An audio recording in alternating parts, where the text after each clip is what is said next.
Estamos en el domingo noveno después de Pentecostés. Lectura de la epístola del apóstol San Pablo a los Corintios. Hermanos, no deseemos cosas malas, como desearon los hebreos en el desierto, ni adoréis los ídolos como ellos, algunos de ellos, según está escrito. Sentóse el pueblo a comer y a beber, y luego se levantaron a retozar.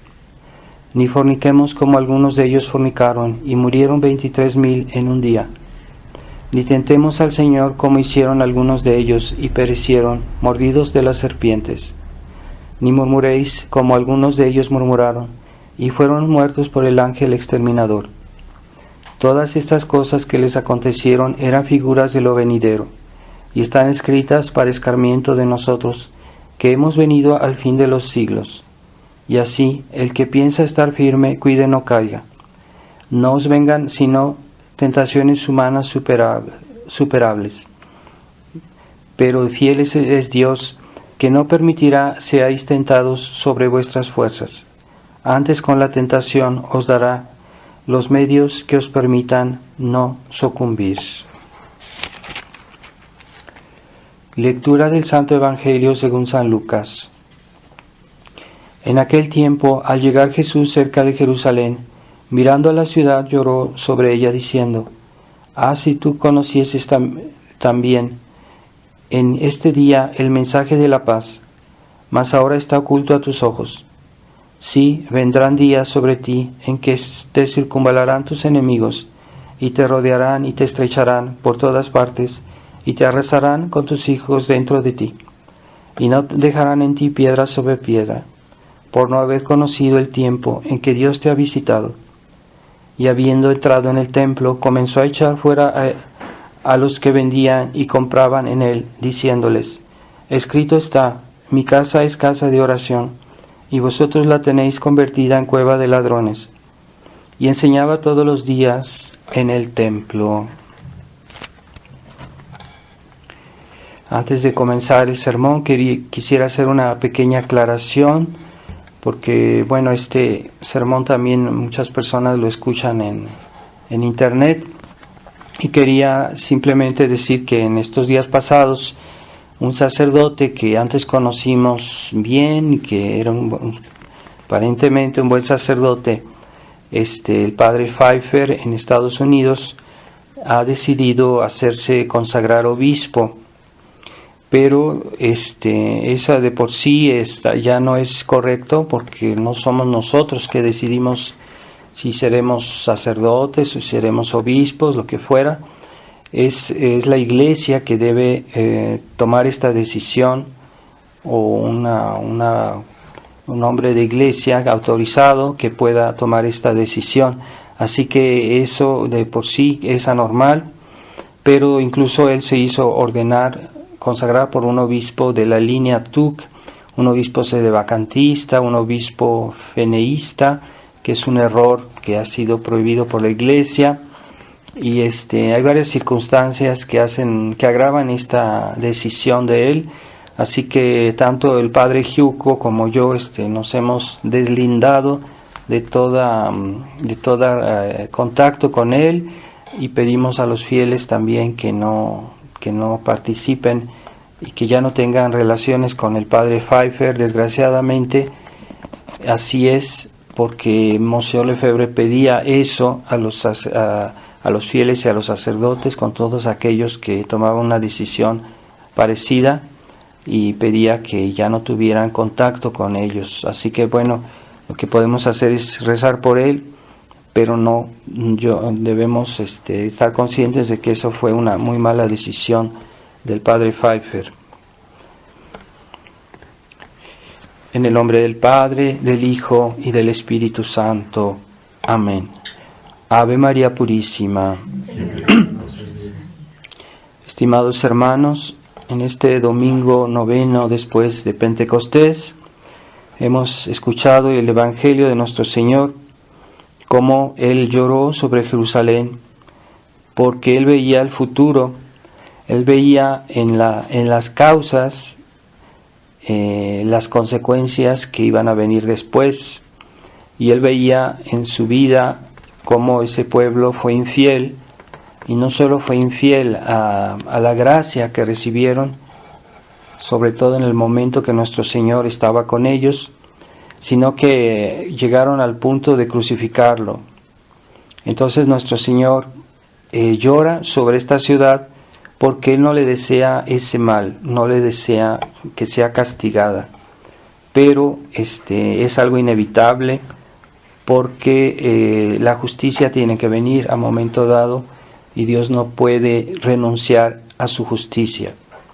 Forma parte de su bondad el hecho de castigar el mal, forma parte de su bondad el hecho de condenar el mal y tiene que castigarlo a momento dado. Primero tiende la mano, primero da oportunidades y pero si las personas o los pueblos, lo que fuera, renuncian a esta oportunidad, pueden ser castigados. Así que Dios no lo desea, Dios no lo quiere, Dios castiga por necesidad, se puede decir, no por gusto, y pero es necesario, puede ser necesario. Así que esta ceguedad de este pueblo que no quiso aceptar las gracias de Dios, la evidencia del Mesías cuando nuestro Señor estuvo con ellos, no se rindieron a su ejemplo, su bondad, sus virtudes, sus milagros, ante toda esta evidencia de que Él era el enviado de Dios, debieron creerle. Pero como Él les exigía también una cierta renuncia a cosas temporales, a cosas había ciertos bienes temporales, se negaron a aceptarlo, se negaron a recibirlo, se negaron a aceptar su mensaje. Y esa ceguedad puede pasar en todos los tiempos, en nuestra época también, que muchas personas a veces no es que no quieran creer en Dios, a veces no es que quieran negar a Dios, pero no quieren darle a Dios el primer puesto, el primer lugar. Y de ahí vienen muchos males, muchos pecados, muchos errores, ¿verdad? Como hay personas que conocemos que dicen, sí, yo creo en Dios, pero no quieren renunciar a privarse de ciertos placeres mundanos, de ciertas cosas que no son correctas, de ciertos pecados, y entonces posponen la gracia de Dios, la posponen, ¿verdad? Y también esto se puede decir de todos los hombres en este mundo, que de alguna manera muchos reciben la gracia de Dios, algunas gracias para buscar la verdad y no la buscan. Por más que estén lejos de Dios, por más que estén en los errores, en las herejías o en el paganismo, siempre Dios da la gracia suficiente para salvarse. Así que, aunque no sea fácil encontrar la verdad, cuando una persona le acepta esas gracias que Dios le da, aunque sean pequeñas, aunque no sean tan claras, si él corresponde siempre a esas gracias, de un modo u otro va a encontrar la verdad. Dios no le va a negar su gracia.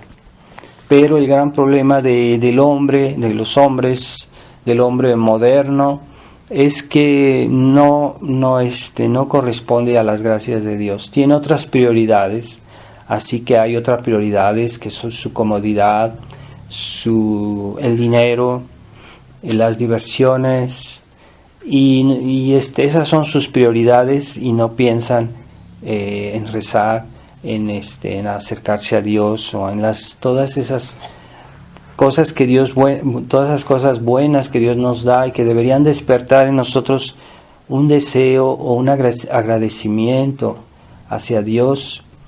Y lo anormal es que no hay esa respuesta. Lo anormal es que esas personas, en lugar de decir, Dios mío, gracias porque hoy me diste un bonito día, gracias porque me diste algo bueno, en cada cosa que Dios nos da debería haber un poquito de reconocimiento, y esos corazones duros que no ven la necesidad de agradecerle a Dios o de corresponder, y que en todas las cosas buenas debería haberse ese movimiento de agradecimiento a Dios por lo que nos da cada día. Entonces, cuando una persona recibe y recibe y recibe bienes de Dios y no se le ocurre jamás darle gracias a Dios, por lo menos, o por lo menos corresponder a estas gracias que Dios les da, pues hay una ceguedad que se puede volver muy grave, porque pasan los días, pasan los meses, pasan los años y pasan toda su vida así.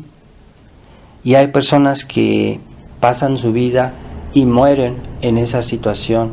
Es mucha ceguedad, mucha necedad, esa dureza de corazón de no ver que Dios nos está esperando, y terminan su vida en un momento en una cama, en un hospital, y ni aún en ese momento se les ocurre que necesitan a Dios o que deberían recurrir a Dios. Y esa dureza de corazón, esa impiedad, tiene su castigo. No hay que engañarse.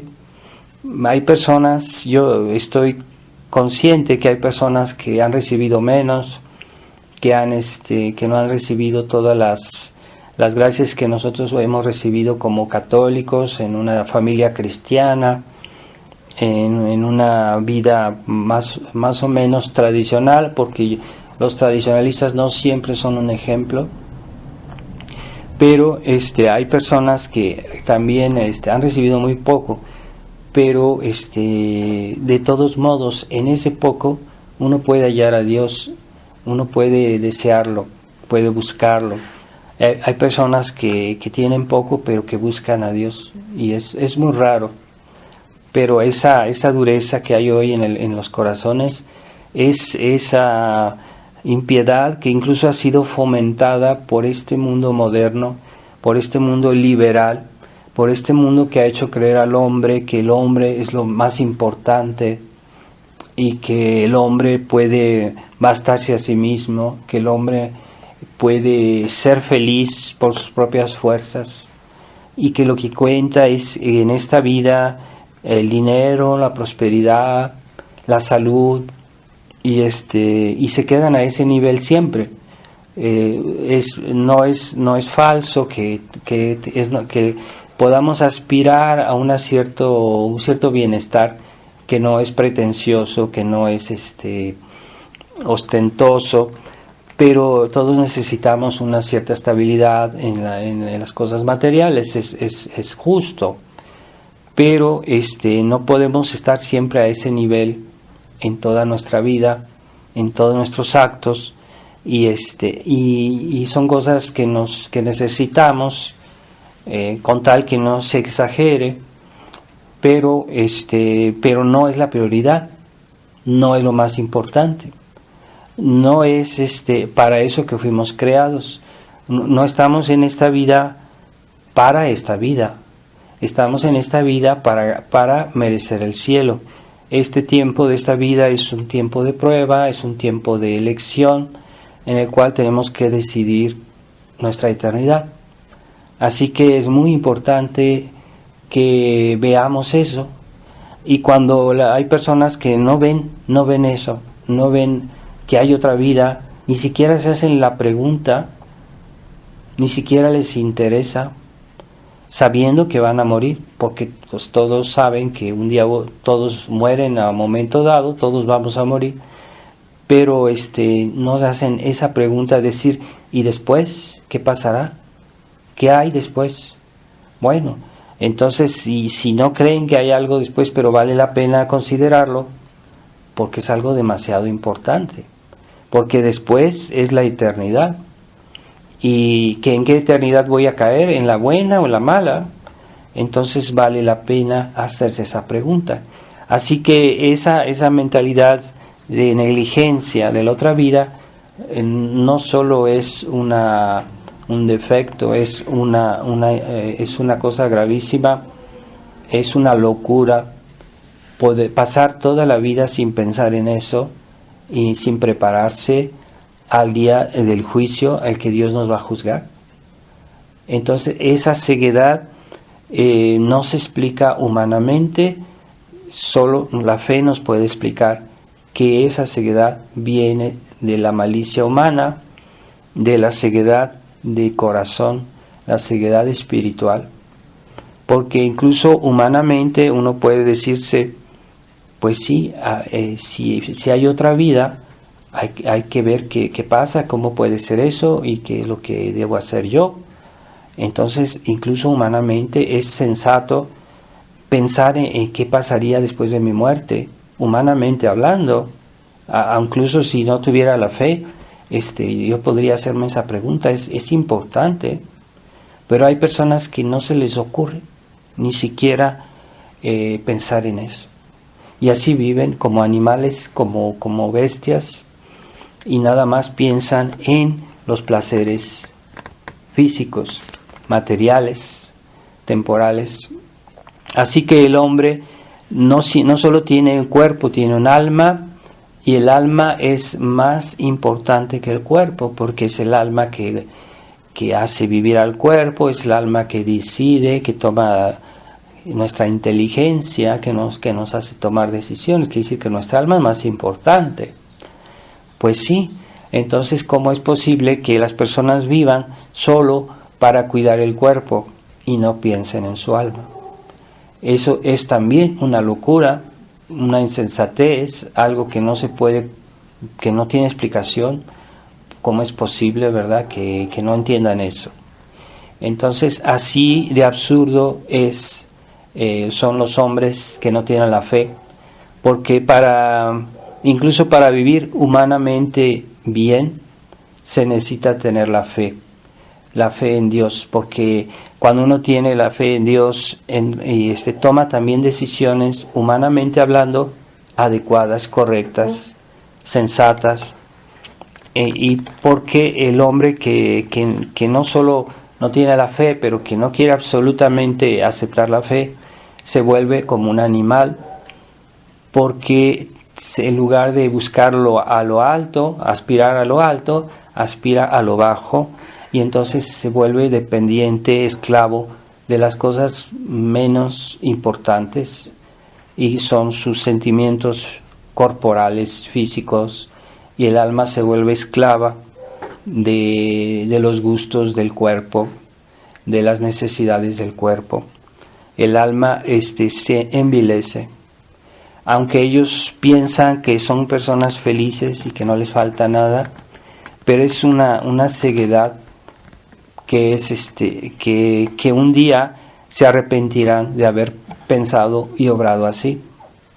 Entonces, pero también hay que recordar que esta sociedad moderna es fruto también de las ideas del liberalismo, las ideas fomentadas por la masonería en la Revolución Francesa, y que son unas ideas que vienen a acentuar esta mentalidad del hombre, a la cual es propenso a ser egoísta, a ser pensar en lo bajo más que en lo alto de las cosas. Y entonces si además de eso se hace como una especie de religión, es la religión del hombre, y el hombre es lo máximo, y es el hombre que basta, los derechos del hombre, todo eso que vienen a envilecer al hombre finalmente, porque si el hombre, cuando se corta de Dios, entonces ¿qué pasa? Pues el hombre cae más bajo, ya no recibe la vida del que la recibió. Entonces normalmente se comienza a degradar un alma que se aleja de la fuente de su vida, porque fue Dios que lo creó, fue Dios que le dio la existencia, pero no solo eso, también le dio la vida corporal, la vida espiritual, ¿verdad? Sobre todo aquellas personas que son bautizadas, por lo menos en momento dado estaban en gracia de Dios, pero esa gracia el hombre animal no la percibe. No es que no la perciba, es que no la quiere aceptar, porque Dios no nos puede reprochar algo que no percibimos, algo que no hemos de alguna manera entendido, y esa gracia que hemos recibido de Dios para ser buenos, o esas gracias que recibimos muchas veces cuando nuestro ángel de la guarda nos reprocha algún error, algún pecado, esa gracia es algo real, y aunque sea discreta, es real, y Dios no nos puede reprochar, no nos puede castigar de algo que no supimos, que no entendimos, que no sabíamos.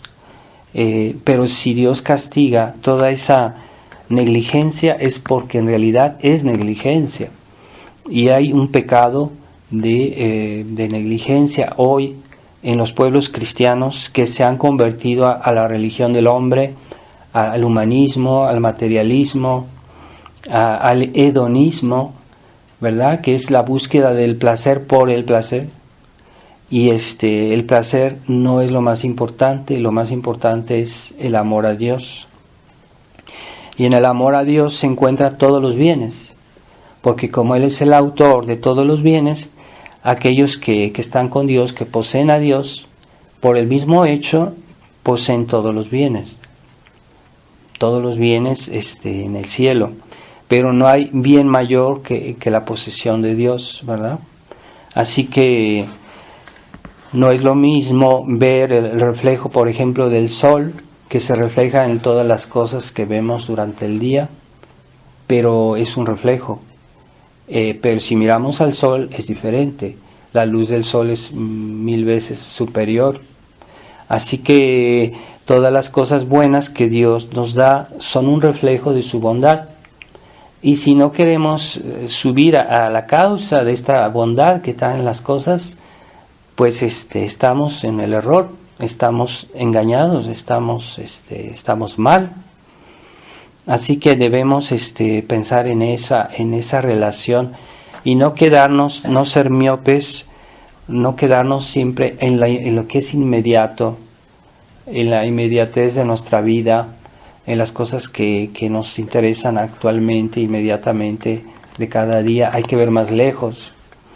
Y esa mediocridad que hoy es muy común entre la gente, que se conforman con tener que comer, si no les falta que comer en el día, si no les faltan sus necesidades inmediatas, pero no ven más allá de esas cositas de la vida cotidiana, que yo no digo que sean falsas, pero hay que ver más allá.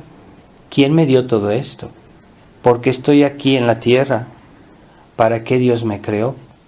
¿Cuál es el fin de mi vida? ¿Qué es lo que Dios me pide para poder un día estar con Él? Porque muchos hablan de Dios, hablan de Dios como diciendo, sí, Dios, que Dios tenga piedad de nosotros, que Dios tenga piedad de mí, pero no hacen nada de lo que Dios les pide. Así que creen que Dios, la bondad de Dios, los va a salvar sin que ellos hagan nada. Y eso es un pecado que se llama presunción. Es un pecado muy grave el hecho de presumir que Dios nos va a salvar sin obrar, sin hacer algo. Es un pecado grave, que la gente no piensa en eso, ¿verdad? Y que ha sido fomentado por el espíritu protestante, que pretende que el hombre se va a salvar porque Dios es bueno, pero que sus obras no son necesarias. Y así también hoy se ha enseñado en la iglesia conciliar a los fieles que Dios es tan bueno que no hay que temerlo. Sí, justamente porque es bueno hay que temerlo, porque Él no se deja abusar, no se deja abusar de las infidelidades, de la ingratitud de los hombres, y entonces castiga eso. Hay que entender eso, hay que pensarlo, y aunque no se quiera pensar en eso, pues es la verdad, y debería ser evidente como, puesto que hay personas que entienden muy bien a su nivel personal, cuando alguien les hace una injusticia, cómo reaccionan como fieras para defender sus derechos y sus bienes materiales. Hay que ver cómo la gente reacciona con esa intransigencia por defender sus bienes temporales, sus bienes, sus derechos, como dicen, pero no entienden cómo es posible que no entiendan los derechos de Dios. ¿Por qué? ¿Por qué no lo entienden? Deberían entenderlo si saben qué es una injusticia, si saben que quitarle a alguien lo que es suyo es injusto. Así que cuando me lo quitan a mí, entonces sí lo veo, pero si se lo quitan a otra persona, no lo ven, no les interesa. Si se los quitan a Dios, tampoco. Entonces esa ceguedad es pecado, no es que yo no supe, no es que yo no pude, no es que no sabía, es que esa ceguedad es un pecado. Y no es posible que personas pasen toda su vida sin un poquito de inquietud por la verdad, por Dios. Y hay que tener mucha compasión de todas esas personas que viven en esa ceguedad. Y también, puesto que el colirio de los ojos es una medicina para curar la ceguedad, es la iglesia, y Dios nos mandó la iglesia en este mundo para salvarnos, y es el remedio. Los remedios a toda ceguedad están en la iglesia. La verdad de la enseñanza de Dios está en la iglesia católica, en la tradición de la iglesia, y esa falta de sumisión a la iglesia, porque la iglesia Dios nos la dio no como una especie de opción en la cual yo tomo y dejo. No, Dios nos dio la iglesia que debemos aceptarla, debemos obedecerla, debemos cuidarla también. Entonces ya muchos católicos no ven eso, no ven que la iglesia tiene autoridad de enseñar, no solo de enseñar, sino también de corregir, de castigar. Y hay católicos que están tan contaminados por el espíritu liberal que consideran que cuando un sacerdote les llama la atención, está haciendo una injusticia, está faltando a la caridad, está siendo cruel. Pero no, es que Dios nos dio a la autoridad de la iglesia como una paternidad, no es solo para castigar, pero también tiene autoridad real. Entonces, si no se acepta la autoridad del sacerdote, se está yendo por un camino desviado. Y no se puede recibir toda la curación si no se acepta todas las condiciones que Dios puso para que su iglesia sea recibida. Entonces, yo no me refiero a la iglesia conciliar, yo no me refiero a los cambios que hubo después del Concilio Vaticano II, que es un abuso, que es algo que no debería haber sido. La iglesia, la verdadera iglesia de Cristo es la que fundó Jesucristo, y a la cual le entregó su palabra, a la cual le entregó sus sacramentos, le entregó todas sus leyes y la tradición. Esa iglesia es a la cual debemos aceptar, que debemos someternos a la enseñanza de los papas cuando eran fieles a la tradición de Jesucristo. Pero cuando algunos papas quisieron ser infieles, como San Pedro lo fue, y que renovó a nuestro Señor 3 veces, bueno, puede haber excepciones, pero normalmente en la historia prácticamente todos los papas fueron fieles a su cargo y nos transmitieron la tradición de la iglesia. Entonces, si hoy en el concilio se quiere hacer un nuevo evangelio, se quiere hacer una nueva misa, un nuevo catecismo, una nueva doctrina, unos nuevos mandamientos, todo nuevo, entonces finalmente no es la misma cosa, es otra cosa, ya no es la misma iglesia, es otra iglesia. Entonces, como han modificado todo, entonces esa iglesia no es una falsificación de la Iglesia Católica.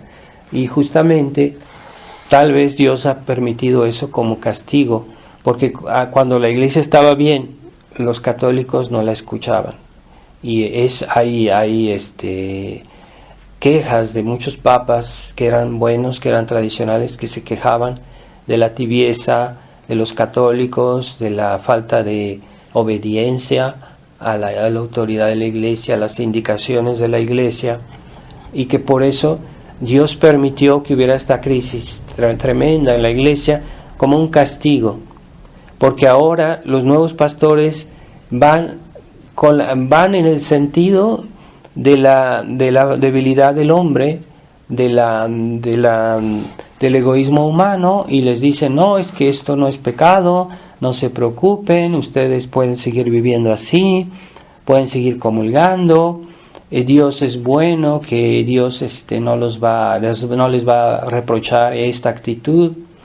Y entonces las personas están contentas porque dicen: estos padres sí son comprensivos, nos hacen lo que nosotros nos gusta, no nos piden demasiado, no nos exigen, no nos regañan, y entonces se mantienen en su ceguedad.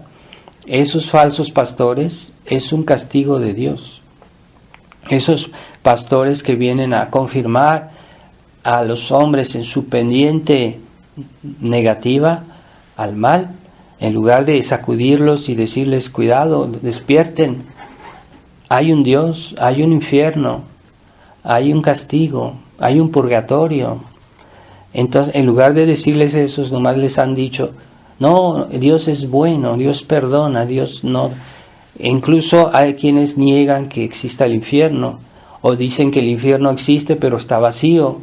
Cosas de ese tipo no hacen más que asegurar a que estas personas se sientan más seguras en su situación anormal, en su situación de pecado, e incluso que puedan personas que viven en pecado mortal, que vivan en concubinato, que puedan comulgar, ¿verdad? Entonces todo es tan fácil que Dios se burlan de Dios, porque Dios es tan bueno que finalmente es una burla de Él, y no lo toman en cuenta y no lo toman en serio y hacen lo que ellos quieren, ¿verdad? Es muy común que hoy la gente haga lo que ella quiere,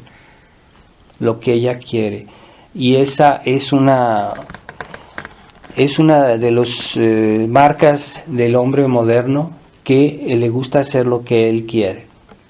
Ciertamente Dios nos da libertad, pero dentro del bien, de lo que es bueno, nada más, no dentro del mal. Eso no es libertad, es libertinaje. Entonces, que Dios nos da cierta libertad en las cosas buenas, pero tienen que ser buenas. Entonces el hombre de hoy quiere plena libertad, y no le gusta que lo condicionen, no le gusta que lo regañen, no le gusta que le llamen la atención, que lo contradigan, que le hagan reproches, ¿verdad? Esa susceptibilidad que hay mucha gente hoy, que cualquier cosa que uno les pueda reprochar lo consideran como una agresión, como una ofensa. Y no es así. Hay correcciones que son hechas en un espíritu de caridad y que no son, cuidado, no son fariseísmo, son cosas, algún reproche hecho con caridad no es fariseísmo, ¿verdad? Sobre todo en una familia, ¿verdad? Hay veces que entre no solo los padres, puede ser entre hermanos, que se hagan una reflexión. Entonces una persona humilde normalmente acepta cuando se equivoca, ¿no? Y no es que que no acepte nada. Entonces debemos tener esa actitud de sumisión a Dios, porque lo que hoy reina es el espíritu de independencia, y es lo que ha perdido al hombre. Es lo que hizo Satanás, porque él quiso ser independiente. Dios lo hizo muy perfecto, lo hizo el más bello de los ángeles, pero Satanás se sintió tan bello y tan poderoso, tan inteligente, que quiso ser independiente. Y ahí encontró su perdición, su pecado, su rebeldía. Y ahí terminó como terminó. Y ese es el fin de la sociedad moderna, de la sociedad liberal, que es el mismo, en el fondo, es el mismo pecado de Satanás. No serviré, no quiero obedecer, yo hago lo que yo quiero, soy libre. Y yo no necesito de Dios, no necesito de la iglesia, yo puedo ser feliz por mí mismo. Que no me vengan a decir que esto es pecado, que no me vengan a decir que esto no hay que hacerlo, que no me vengan a condicionar y a poner obligaciones, decir que yo tengo que hacer esto, que no me vengan a decir eso porque lo considero una agresión. Esas susceptibilidades de la gente de hoy, que es excesivamente susceptible y no se le puede decir nada. Entonces toda esa soberbia se paga. Y así como el pueblo judío resistió muchas veces la gracia de Dios porque es histórico, y ya nuestro Señor decía que siempre fueron infieles, les envió profetas, les envió santos y no los escuchaban, y hubo mucha infidelidad en ese pueblo hasta que todo eso desembocó en el pecado del deicidio, que mataron a nuestro Señor, y ahí fue el peor de los castigos, que pues se volvió un pueblo reprobado de Dios. Ahora es lo mismo con los pueblos cristianos que están en un plan realmente de materialismo, de soberbia. Hay que pedir mucho por la conversión de los pecadores, como dijo Nuestra Señora en Fátima. ¿Por qué? Porque esas almas necesitan una gracia especial. Sí tienen gracias de Dios, pero no las ven, no las aceptan, no es suficiente. Hay que pedir una gracia suplementaria a Dios en el cielo para que Dios les abra los ojos, les toque el corazón y los haga cambiar de vida. Eso es lo que queremos, pero nada de eso es posible si la iglesia está en crisis, si la iglesia está neutralizada por todo este modernismo que la ha invadido, toda esta herejías que la han invadido. La iglesia está como neutralizada. Esas almas no saben a quién recurrir porque ya los pastores están desorientados. ¿Por qué están desorientados? Porque no siguen la tradición de la iglesia, y por eso están desorientados. Así que ni los mismos pastores saben por dónde ir, qué camino seguir, porque ya incluso los nuevos sacerdotes ya han sido formados con la nueva teología, han sido muy mal formados, no conocen bien su religión. ¿Qué van a poder ellos decir a los fieles si no saben? No han estudiado teología, no han estudiado buena teología. Entonces están en un camino que lleva al desastre, y lo estamos viendo, ¿verdad? Es por eso que con una iglesia que ha tergiversado la verdad, que ha tergiversado la tradición, no podemos colaborar, no podemos estar dependiendo de ella, porque es peligroso. Y ese espíritu, el contacto con las personas que están mal, nos vuelve malos. Como hay un salmo que habla de eso, dice: si tú frecuentas al impío, te harás impío. Así dice.